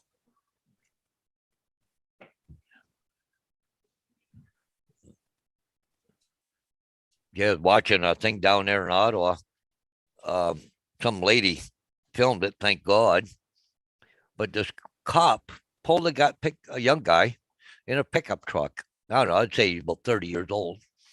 He had a green pickup, pulled him over for some reason. Well, I don't know what the story is behind it, okay? And he pulled him over, and this girl's from one of the protesters, I guess. But anyways, so the guy's sitting there for like 20 minutes, cop not getting out of his car. But he pulled him over and got his information from him and went back to the cruiser and just sitting there. So anyways, next thing you know, another big SUV police vehicle pulls up. And I'm not kidding you, Paul, you watched it. And he pulled over in front of him like this, backed up, and he hit a truck. Hit the guy's truck. And so then next thing you know, a third cruiser pulls up.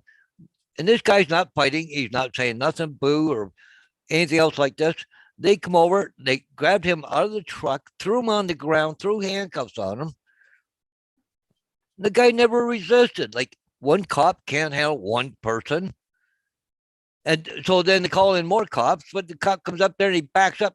He didn't just go in and block him on an angle. He pulled up in front of him like that, backed up, and went bang, hit his truck. I don't really give. But the girls got it on tape. The police actually hit him. And he didn't do anything. So I don't know whatever happened to it, whatever happened or what's going on.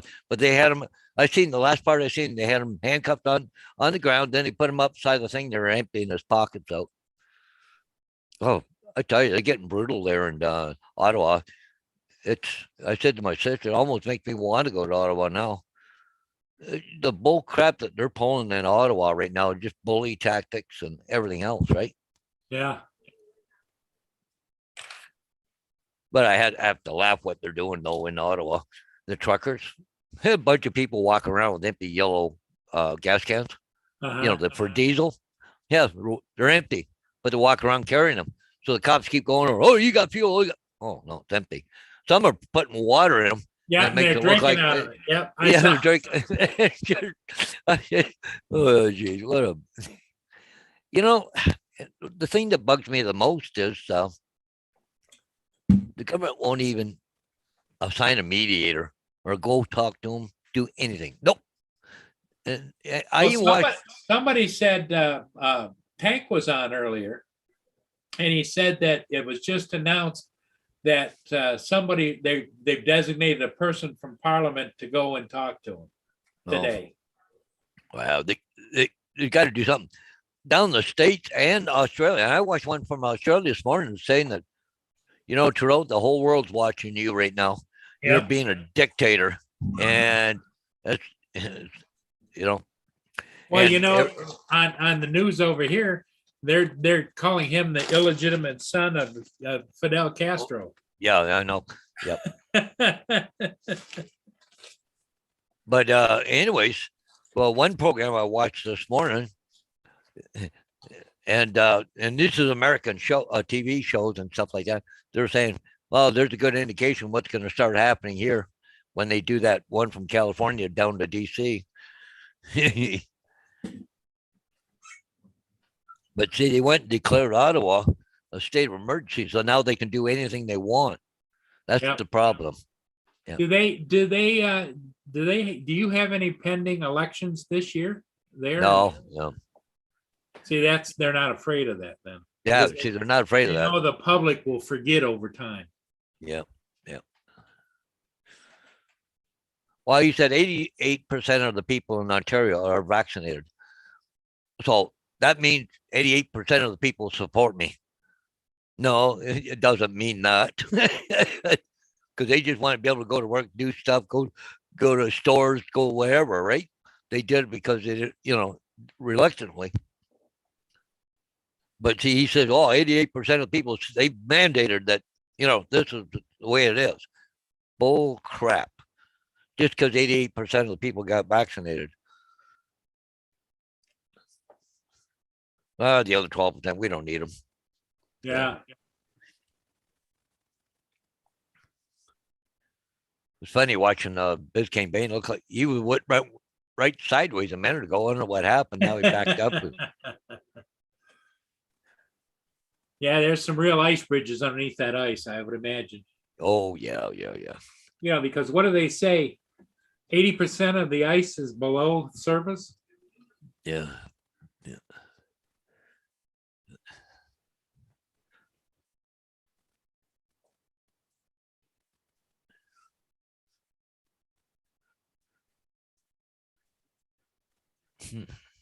Where is how come it's not coming up? There it is up there.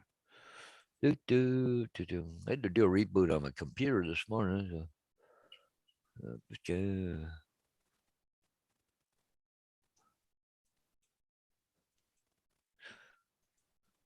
The Hollyhock there, according to this, is just around the corner from that thing there now. Should almost be able to see him pretty quick on the cam at Marine City.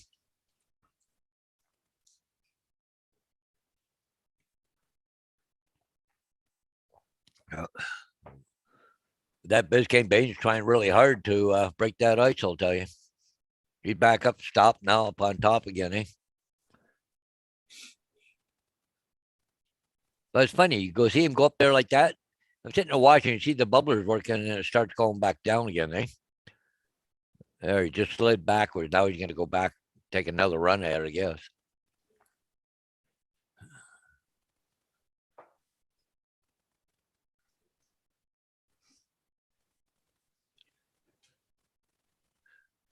Oh, what's in it? You see what Brokeneck said? Well, our food has to be barged up now because of that Canada trucker deal. Yeah. And Mike there for MGE said he's been keeping a close eye on the convoy. And it said right police are coming anytime now. Anytime now. Yeah, no shit. Even the military, I wouldn't doubt it. I see that they down there in Alberta, they've shut down that. I-75 supporters of truckers fighting vaccine mandates in Canada zeroed in on the Detroit-Windsor border right around the evening rush. A couple of hours later, MDOT tweeted the bridge was closed. People are being encouraged to take the tunnel or head to the Blue Water Bridge in Port Huron. Earlier, Windsor police tweeted the exit from the bridge onto Huron Church Road was interrupted in both directions. The protesters are supporters of what's being called the Freedom Convoy in Ottawa, now in its second week. Now, with hundreds of trucks blocking the streets, Canada's capital city has declared a state of emergency. We will certainly continue to follow it. Yep.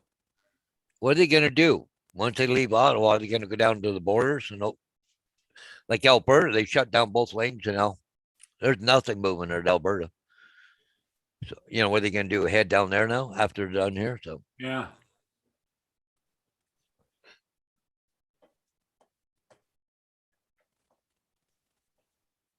oh, gee, Brokeneck says the people that screwed over the most is Alaskans. I haven't been able to find a PS5, PlayStation 5, right? And what's the name? Marshall says, I went to the store yesterday. All the frozen food are gone because of the convoy. Hey, and this is Canada. You wait till what the U.S. does. You're going to be even less. You better start stocking up on food. That's right. My freezer's full, so I'm in good shape. Got a backup generator in case of other stuff, but I got gas barbecue, like, natural gas barbecue and everything else. So I'm ready to rock and roll. Better to be prepared than caught off guard. Yeah. I mean, the only thing I would, milk and bread and shit like that, but could live without that. If I had to. I'd have to drink water or something. But that wouldn't be so bad. Woohoo, Biscayne Bay just giving her. And he's going up. He's going up, up, up. He's getting a little further. Ooh, I think he made it. Oh, slowing down, and going sideways, and he's pushing. Oh, still moving. Must have just had a real thick spot there. Yeah. Camera operator isn't following it very well. Yeah, I know. That's too bad. Because I think there he goes. Just turned it. Look at that. It went sideways on him. Well, he's still moving though.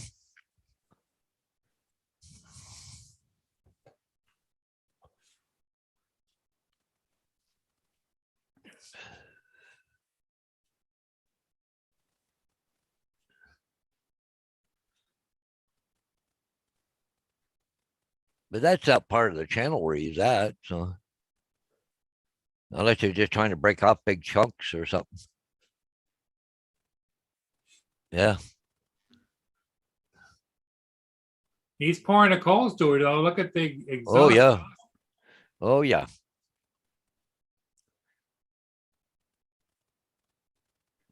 Must be quite the roller coaster ride inside Oh, that ship. he's going up in the air. He's going Yep, up. he's done. He's done.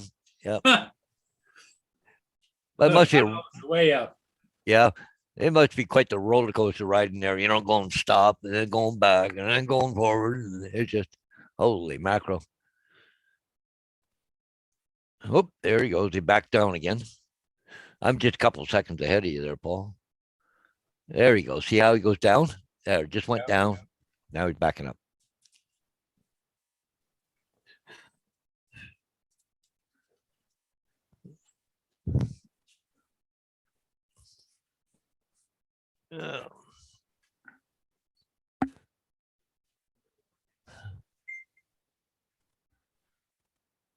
Hey, you see the chat over there, Paul, on the thing there?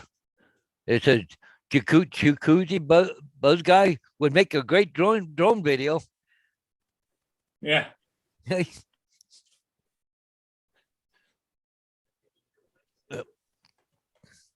Oh, here we go. Got the throttle on her. Look at that. She's just okay. We're gonna hammer down. Let's go. He's high in the front end. Oh, come down a bit.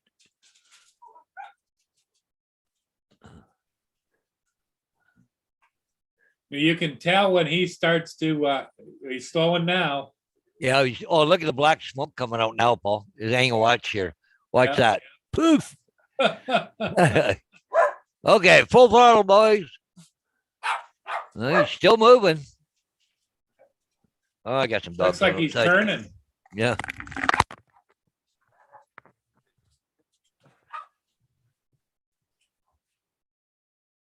Oh, he picked it up.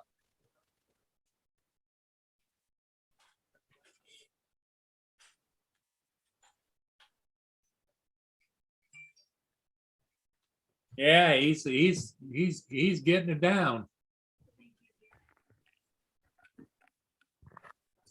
Well, he's still boogieing. Oh, slowing. Oh, he's picking it up.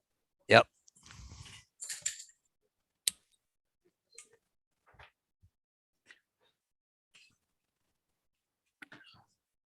Okay, he's starting to slow down now a little bit. He's struggling now. And yep.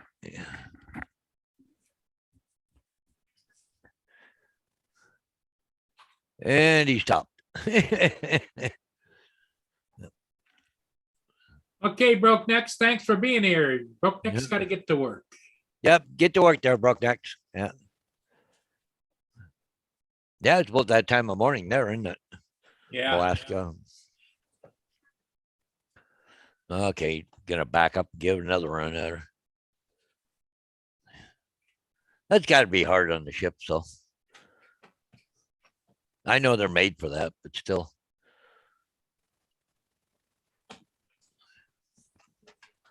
Yeah, Mike. Yeah, there was a debate about turning off internet and cell service to prevent convoy information getting out. But they also, you know, one other tactic they're using, the guys with the trucks, they're canceling their commercial license and they're calling the insurance companies and telling them that, you know, they'll cut off their insurance. Yeah. Well, you know, since they can't move, I would think you could make a police report. Your truck must be stolen because it's not in your control. Yeah. Yeah.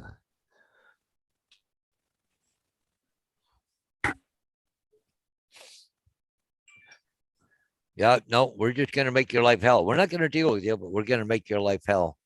You know, it just, yeah. Yeah, it's just not right, but it is Yeah. what it is, you know? Yep. Yeah. Well, it's the dictatorship of it all, right? So, That pretty much that's what's going on. You're Yep. you're in Yeah. the same boat as what we kind of probably have over here. yeah, it just. But it's funny. It's making everybody, all the politicians in the states are waking up, like, because it's coming there next. So,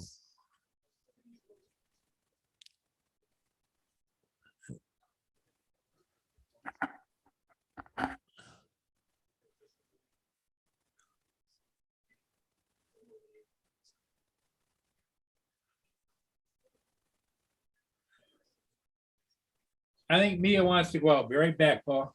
yep, not a problem. I'm still here. And I watched Mike there. I watched a show last night. It's a CCFR. It's a Canadian Coalition of Firearms Owners. Um, the lady there, that's one of the big parts of it. She lives in Ottawa, and anyway, she went down there to see what's going on. Took her daughter with her, and she said it was the cleanest, pleasant.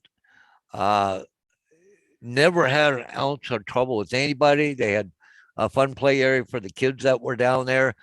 The guys down there, apparently, the trucking protest guys bought 100 shovels so they could help keep clean.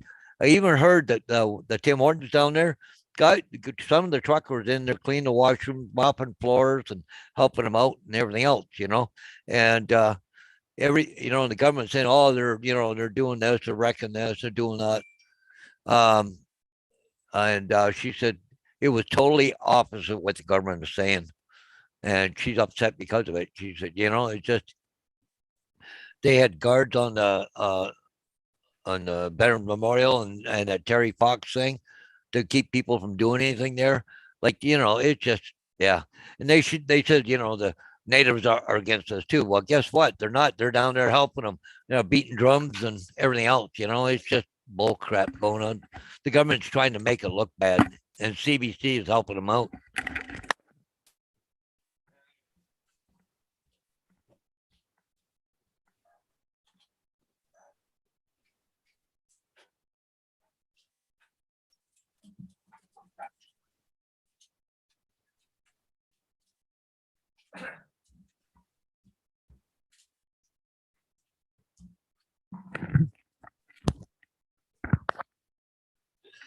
Yeah, I even heard that now that their police are trying to stop them from cleaning it up. Mike, yep, I heard that. They don't want them cleaning it. They want it dirty. They want to make it look violent. The government, that's what they're trying to do. So that gives them more authority. I don't know. It's not right. I don't know. Maybe time to call the MP, Minister of Parliament here in town, and voice my concern the way they're being treated down there.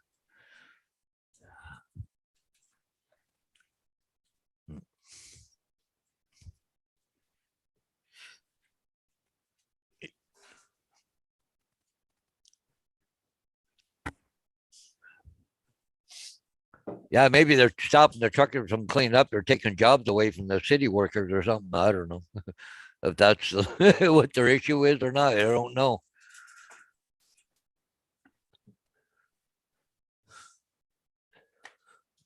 Yeah, I'm watching that feed live right now, but I'm not listening to it. But I just kind of seeing if there's anything going on in the background. Yeah.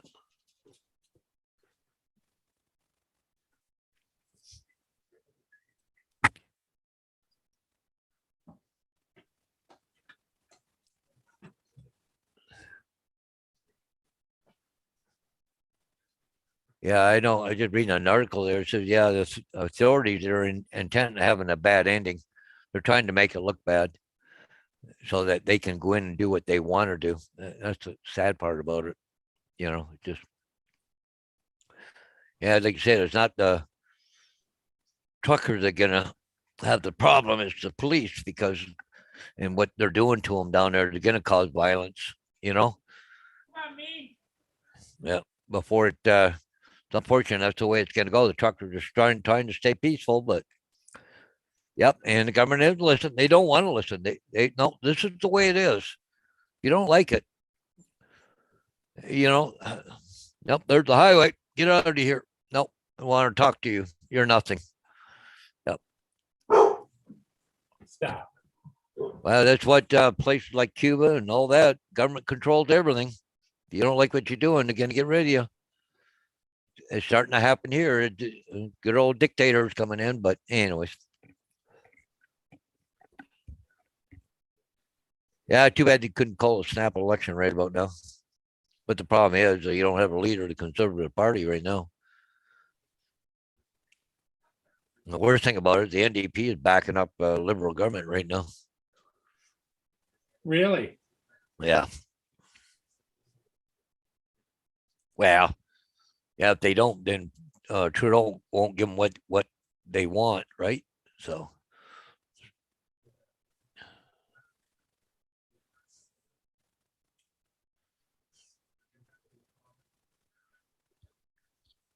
That's what I heard, Mike. Yep.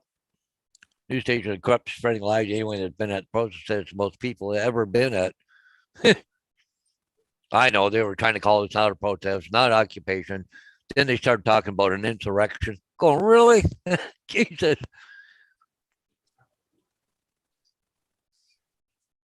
See a lot of American governments going after GoFundMe now, eh? Big investigation. Yeah. Because they let riders go in and burn places down, and especially in Seattle and all those, like Portland. They got to get their money. They had no problems. Yeah. Yeah. But The biggest problem facing the world I see as far as money people is that George Soros. He's a criminal. oh, he's a big. He's I don't know how. he's pumping money into every kind of a negative thing he can. Yep. Yep. Do you see that that new Give Send Me or whatever it is? That new not GoFundMe, but the other one? Yeah. Yeah. It's over $5 million right now. Yep.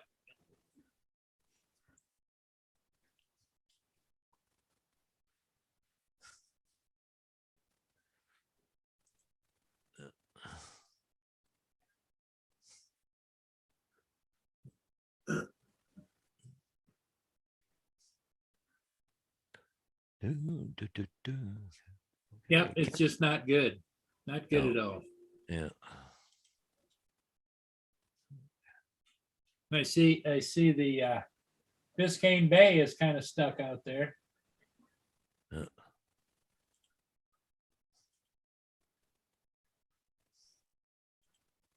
But we haven't seen the Hollyhock. Oh, Oh, the Hollyhock is doing 0 knots. It's just sitting there. So is the Biscayne Bay. They're waiting for something. huh. Oh, the Samuel Risley now is down at Elginak. Huh. The color's off here. Huh.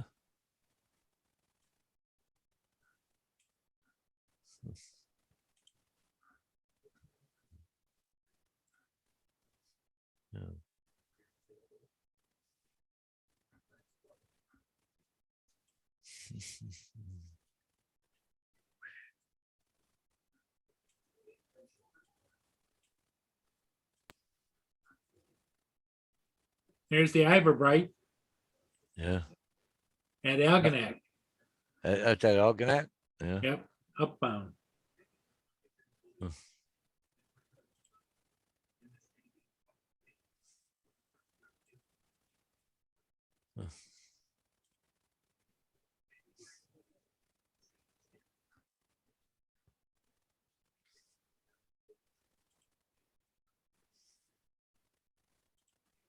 Hi there.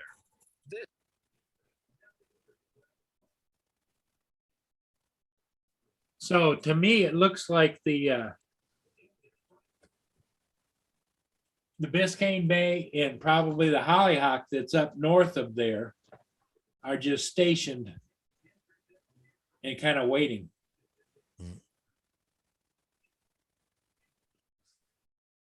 Well, maybe.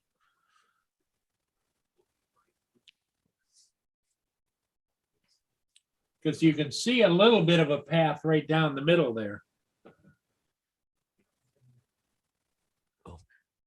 Well, Paul, I gotta get going here. I gotta. Okay, well, we're gonna close her down, everybody.